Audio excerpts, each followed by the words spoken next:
by the controller of budgets yesterday was extremely shocking, astonishing, inconceivable, and simply depressing. Stealing over 15 billion Kenyan shillings in under 26 minutes just before the end of Uhuru tenure is deeply troubling. It is outrageous that these two so-called handshake partners were actually partners in crime. The controller of budgets has confirmed that 4 billion was released to pay maize millers from subsidies, yet the maize millers never received the money. This was yet another act of shameless theft by the handshake brothers. The political hypocrisy by the Azimio leaders witnessed in the recent past is traumatizing to Kenyans who are facing hard economic times. As if stealing tens of billions within minutes is not enough, the thieves are not even courteous enough to pay taxes. It is painful to learn that the fuel and maize subsidies under the handshake regime were a conduit to brazenly steal money for Raila's campaigns. Intelligence further unfolds how the money was used afterwards to buy maize and hoard just to create artificial food shortage. Odinga and his friends are responsible for pilfering public coffers to its dry bone. We demand that the handshake regime account for the monies they stole because they used Uhuru Yatan to steal the money to fund Raila's presidential campaign and brutalize Kenyans who demanded accountability. The Kenyan people deserve leaders who are honest and accountable, not those who use their position to enrich themselves at the expense of the people. Azimio-led leader, Azimio led by Raila Odinga, have planned protests tomorrow. But before they do so, they must come out clean on where they took the money. They must also show Kenyans where they hid the maize and when they are ready to release the maize. Tunataka kabla maandamano kesho, watu wote wanaenda maandamano wakuje na gunia. Raila awekee ile mahindi ambayo ameficha katika godowns. Wapatie wale watu wanaandamana mahindi warudi nayo nyumbani. Waache kudanganya wa Kenya kwamba kuna maandamano ilhali yao ndio wameficha mahindi Kenya hii yote. And you are going to expose those godowns. Mali wameficha mahindi ambayo walitumia hiyo 15 billion kununua mahindi yote Kenya, kuficha ndio bei ya gharama iende juu, gharama ya mahindi iende juu, ndio wauze mahindi hiyo kama gharama imeenda juu. So we are going to expose those godowns in the next 7 days. Kenyans are not giving into the continuous theatrics that are meant to distract them from knowing the truth about all-time loot that has messed this country. As government, we want to applaud the boldness of Madam Nyakango to reveal the unimaginable dirt.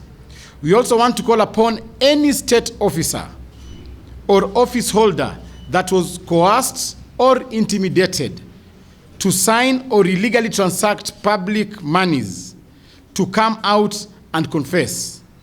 We demand that Raila and his friends take responsibility for their actions and repay the money they have stolen. We also ask Kenyans not to be hoodwinked and used by selfish leaders who advance their parochial egoistic interests. We urge the anti-graft agencies to hastily commence investigations in light of the revelations by controller of budgets and unearth all the corrupt leaders and their accomplices. We also demand an audit of all the capital projects undertaken by the rogue handshake regime in view of ascertaining whether public funds were expended on private business.